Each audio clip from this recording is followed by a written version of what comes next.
যত লাঠি পেটক, যত ষড়যন্ত্র, আমরা আমাদের দাবির কথা বলে যাব, আমরা আমাদের দাবি আদায় করবই করব। সুপ্রিয় শিক্ষক বৃন্দ, আপনারা ধৈর্য ধরুন। আজকে ঢাকার অলি গলি থেকে লোক আসছে, শুধু চট্টগ্রাম থেকে লোক আসছে, শুধু পটুয়াখালী বরগুনা থেকে লোক আসছে, ময়মনসিংহ থেকে লোক আসছে, বরিশাল থেকে লোক আসছে, 64 জেলা থেকে লোকে লোকে লোকারণ্য হয়ে গেছে।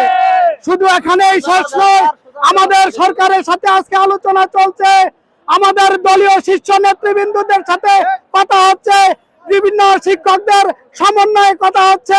অচিরেই আশা করি আমাদের একটা আলোর বাণী আমাদের কাছে আসবে, আশার বাণী আমাদের কাছে আসবে। আমরা আমাদের দাবি আদায় করে ঘরে ফিরে যাব।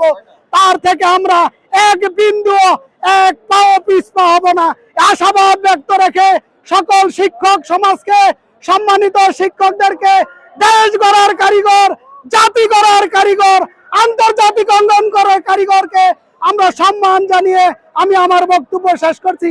আল্লাহ হাফেজ। শিক্ষক জিন্দাবাদ। সংগ্রাম সংগ্রাম সংগ্রাম সংগ্রাম সংগ্রাম সংগ্রাম দিতে হবে 20% সংগ্রাম সংগ্রাম রাজপথ রাজপথ মানতে হবে, মেনে দিতে হবে, দিয়ে দাও, মানিয়ে না।